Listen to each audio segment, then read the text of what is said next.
Bayard Éditions présente Et si je n'allais pas à l'école de Claire Clément, lu par l'auteur. Et si aime jouer. Elle adore habiller ses poupées de vêtements de fête, de pluie ou d'été. Elle adore chanter en imitant les stars. Elle adore par-dessus tout colorier ses héros de dessins animés. Mais voilà, elle n'a jamais le temps. Tous les jours, ou presque, il y a école, école et encore école. Pouh, si elle pouvait, elle n'irait plus à l'école, ça c'est sûr. Tiens, et si je n'allais pas à l'école? Aussitôt dit, aussitôt, et si ne va plus à l'école. En cachette, elle a pris un feutre et moucheté tout son corps de petits points rouges. On dirait des boutons de varicelle. Le lundi matin, horrifiée, ses parents appellent d'urgence le médecin. Celui-ci l'examine, lui fait tirer la langue, tape sur son ventre, inspecte ses aisselles, son crâne, fait la moue, puis déclare « C'est la varicelle. Interdiction d'aller à l'école. Pendant au moins 15 jours. » Sous sa couette, et s'y jubile, et se retient de crier « Youpi, j'ai gagné, les poils dans le nez !» Mais avant de partir, le médecin s'adresse à Essie. « Tu as de la chance, ta varicelle n'est pas très forte. Je me demande même si ces petits boutons-là vont te gratter. » Il lui fait un clin d'œil. Essie rougit. Est-ce qu'il se doute de quelque chose? En attendant, hurrah! Essie a ce qu'elle voulait. Plus d'école. Ses parents embauchent une babysitter, Damia, pour la garder. Dès qu'ils ont quitté l'appartement, Damia s'installe sur le canapé, avec son téléphone portable. Et là, trop chouette, sa babysitter est si occupée qu'Essie peut faire ce qu'elle veut. Tout d'abord, elle reste dans son lit, longtemps, à jouer avec son chat bouffon. Ensuite, elle va dans la cuisine et se sert un énorme morceau de gâteau au chocolat, avec une bonne dose de chantilly. Elle en donne une part à Damia et veut régaler Bouffon, mais il dort en pleine journée. C'est ça, la vie de chat. Quel ennui, se dit-elle. Tant pis, Essie retourne à ses jeux. Habiller ses poupées, chanter, dessiner. En fin d'après-midi, hurrah! Bouffon se réveille. Alors Essie le prend sur ses genoux et lui raconte tout ce qu'elle a fait dans la journée. Il ronronne de plaisir. Le soir, ses parents l'interrogent. « Tu as passé une bonne journée, Essie? Tu ne t'es pas ennuyée? » « Ah, ça non !» s'écrie Essie. « Avoir du temps, c'est épatant. Rien de tel qu'une bonne varicelle. » Le lendemain, Essie joue, et joue encore. Mais au bout du 3e jour, elle en a assez de jouer avec ses poupées et de colorier ses héros préférés, et même de chanter. À la fin de la matinée, il lui reste encore beaucoup de temps. Elle cherche Bouffon. Où est-il? Oh, le voilà. Il dort sur le canapé. Ouvre un œil quand elle s'approche, se met à bâiller et se rendort aussitôt. Essie soupire. Bonjour, la vie de chat. Quel ennui! Elle demande à Damia de lui lire une histoire qu'elle connaît par cœur, mais qu'elle adore qu'on lui raconte. Bon, répond Damia, je te lis ça. Mais après, tu joues toute seule, d'accord? Essie acquiesce. Damia commence la lecture. Mais c'est horrible, elle bute sur tous les mots. Et pire, elle se trompe. C'est pas une pomme craquante, s'énerve Essie, mais une pomme croquante.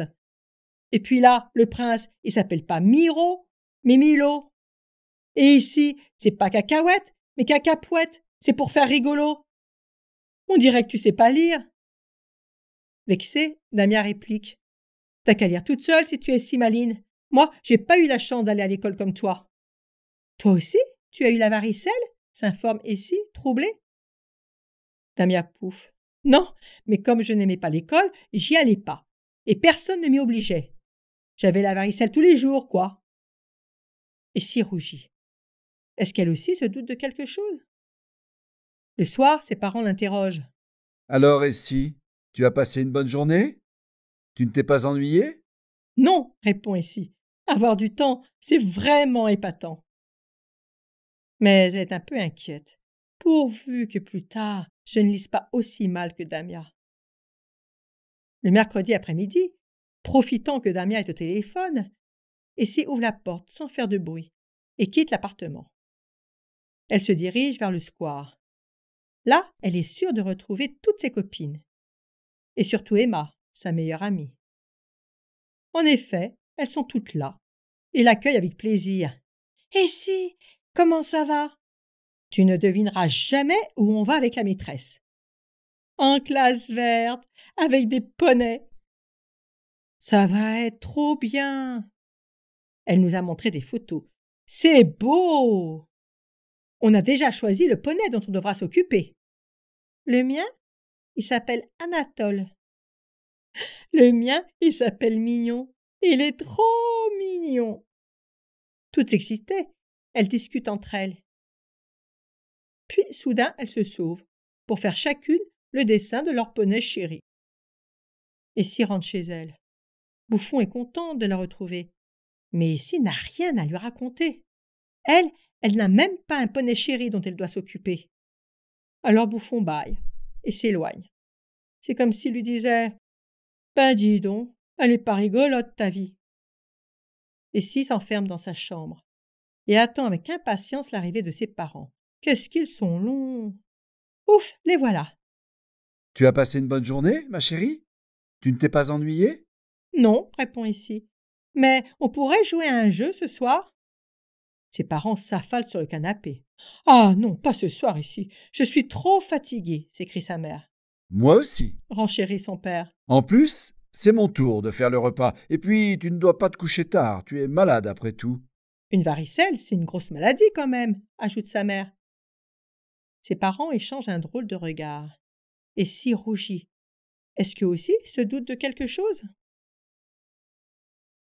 Le samedi, Essie invite Emma à jouer avec elle. Emma en profite pour apporter les devoirs. Puis, au moment du repas, elle raconte à Essie. « On a appris une poésie. Elle est trop rigolote. Tu veux que je te la récite ?» Les parents d'Essie s'exclament. « Bonne idée, Emma. On adore la poésie. » Alors Emma récite. « Au pays des moustiques, ça pique, allez-vous-en, bande de turbulents. Piquera, piquera pas, paf !» Mais en voilà un très malin qui vole, virevolte, vrombit. Bzzz, bzzz, bzzz. Et se pose sur la tête de Papy. Paf! Oh, il s'est enfui à temps. Mais Papy rugit. Petit garnement, je vais t'apprendre, moi, à taper sur la tête des gens. Les parents d'Essie rigolent et l'applaudissent. Et toi, Essie? Lui demande-t-il. Tu ne veux pas réciter une poésie? Essie est désemparée. Elle a beau chercher dans sa tête, elle n'en retrouve aucune. Aucun mot, aucune phrase, aucune rime, rien. Pourtant, elle en connaissait plein. Elle les a toutes oubliées. C'est horrible. Essie n'a rien à raconter. Soudain, Bouffon saute sur les genoux d'Emma et se met à ronronner en lui léchant la main. C'est comme s'il disait « Waouh, la vie d'Emma est rigolote, pas comme la tienne, Essie. » Essie a envie de pleurer. C'en est trop pour elle. La varicelle, ça va quelques jours, mais maintenant ça suffit. Stop! Je veux retourner à l'école. Rire, discuter et partager de bons moments avec mes amis. Apprendre à lire correctement, être applaudi par mes parents et surtout, avoir plein de choses à raconter à mon chat préféré. L'histoire est finie. Retrouvez d'autres aventures d'Essie chez Bayard Éditions dans toutes les librairies.